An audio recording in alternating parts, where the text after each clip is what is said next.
Hey guys, how's it going? This is Davin with Davin D Doodles, and thank you so much for joining me. Today, I'm using every single gray marker that I own with the exception of two shades. I'm super excited, and for anybody that's watched this channel before, you understand why. I love my gray markers, I love the depth you can achieve with them, and it doesn't always have to look totally muddy either. So let's get started and take a look at what I come up with some more Resident Evil fan art based highly on the Halloween season. So, that said, I do want to give a quick plug that for anyone that hasn't seen any of my other Resident Evil fan art, there are more videos on this channel as well as my Instagram. I'm a big Resident Evil fan, and it occurred to me the other day while I was drawing, mice for Inktober, that I hadn't done all of the best monsters for Resident Evil.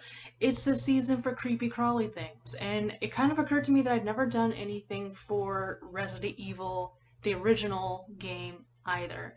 So I kind of got to thinking about the different, monsters that are in this series that I know of, or at least know well enough, and I've done the Tyrants, I've done the Lickers, I've put some thought into doing the Hunters, because those are my favorites, but in Resident Evil Remake, there is one monster that's actually one of the more powerful that I've ever seen in a game.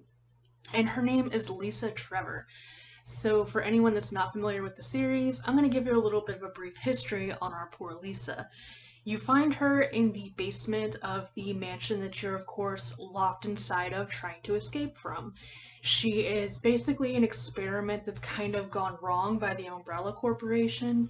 She's one of the first to be inside of this mansion, and it's actually her father who was the architect behind creating the mansion.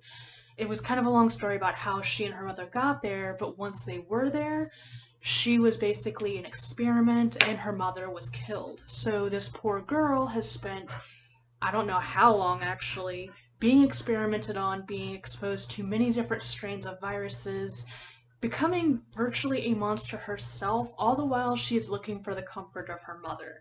So that kind of brings the grotesque Leatherface into effect here. For anyone that doesn't do horror very much, I apologize because I know this is kind of a gruesome image and it's probably going to gross a few people out. And I didn't realize that what she actually wore on her head were faces until I did a little bit more research into her. I had seen her in the game. I knew she could basically kill you in 2 hits with this giant, thing on her hands, but I didn't know what was on her head. I thought maybe she was just like malformed or mutated. And it turns out the story behind it is she's looking for her mother, and the keepers in the lab were trying to keep her under control so they could keep monitoring her and kind of exposing her to more and more viruses. So what they would do is have people pretend to be her mother, and when that didn't work, or when she found out what they were doing, she would basically kill them, remove their faces, and stitch them into a gross face that she wore for herself.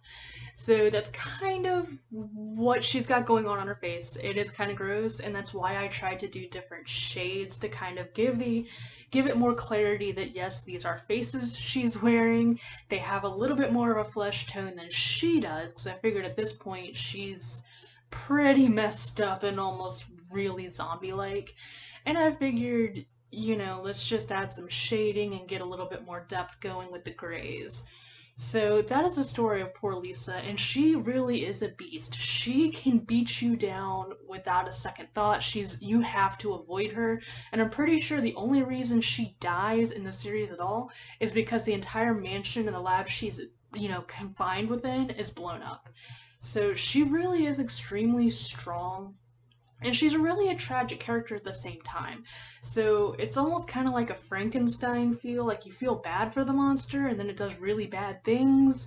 So it's like a little bit of a morality issue, but I like her. I thought she was a really interesting take on a Resident Evil monster that most people probably don't even think of. And I haven't even done Resident Evil fan art for that particular game, so it was 2 birds with 1 stone. So I went ahead, I drew Lisa. I did kind of reference the pose because I didn't know how to really draw her. It's very kind of gritty and grainy with like the remake. Even the Resident Evil remake is kind of grainy, so it's hard to tell what she looks like. So I just knew that she was kind of hunched over and she had something weird going on with her face.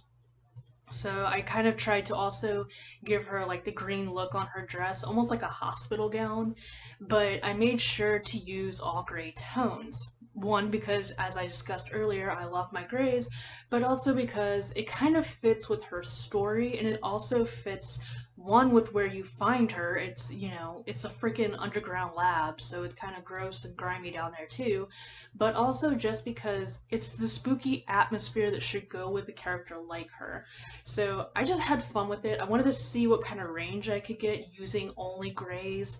So I used my green grays, I used my cool grays, and I used the warm grays for the skin tones of the faces she's wearing, as well as the wood block that she has her hands bound in. I wanted her to have the very pale skin herself. I figured it was kind of an artistic liberty because I do think she still manages to have like human looking skin, like more of a peach color, but that's not what I was going for as far as this image. I figured she could, you know, I would have that artistic liberty to give her a cooler skin tone and still have it kind of make sense given her story, but also because I wanted it to contrast with what was going on with her head. I wanted it to be clear that she does have an eyeball staring out at you, but it's covered by something, and I didn't want that to get confused and muddled. So I really decided to do the skin tone for that specific reason. I wanted her to be the palest thing so that everything else on her kind of stood out. Even the shackles, even though they're darker gray, they still stand out on her, and that was really intentional, and I really love the way that it kind of makes her look even more sickly, like there's definitely something physically wrong with her. Because, I mean, she's got several viruses creeping throughout her, you know, body. She's not going to be normal even if she takes the, you know, Leatherface mask off. So I kind of enjoyed it. It was definitely a quick sketch that turned into more of a project and more just a study in color that I really enjoyed, mostly because, as I've said a couple times, I love gray, and clearly you do have a range with gray. I do want to say I almost used the blue grays for her, like her hospital gown kind of look. I think that really would have been closer to what she actually wears, but I was afraid it would blend in too much with her skin, and I was afraid it would actually give a brighter volume to the picture that I didn't want. The blue is, it's actually really kind of a bright blue, and I really wanted this picture to be weighed down and heavy and just gloomy. So I did intentionally stay away from two of my gray markers for that reason, and pretty much used every other gray marker that I did have and threw it into this picture. I actually had a really good time, and I hope you guys like it. I hope it's, you know, a nice little addition to my Resident Evil collection, and it's expanding my portfolio here. If you have any other recommendations on what Resident Evil creatures I should do, definitely leave a comment down below. I am considering hunters. I kind of want to do some of the bigger ones like Eon, or I think it was Black Tigers, the giant spider. Things that aren't as common would be kind of cool too. I don't really know that I want to do any more of the tyrants. So if you have a recommendation, drop it down below and we'll talk about it. And if you have any more ideas as far as like challenging myself with like a color scheme, definitely mention those as well, because I had a lot of fun just using gray. And I actually had such a wide range. I was surprised, but then again, my set of markers has a lot of different grays. So maybe that was cheating, maybe it wasn't, I don't know. But I hope you enjoy it. I hope it's nice and Halloween-y without being too grotesque and gruesome for you guys. If you liked the video, go ahead and give it a thumbs up. If you want to see more of my Resident Evil art, go ahead and check me out on Instagram and my Facebook. There's plenty there. And I have the feeling I'm going to be posting up some more throughout the Halloween season. So go ahead and check me out there, and I will try to bring you something not this coming week, but maybe a week or two after, since I am going on vacation in a few days. But check out my Instagram, there might be stuff there. So I hope you guys have a good one, and I will see you once I get back.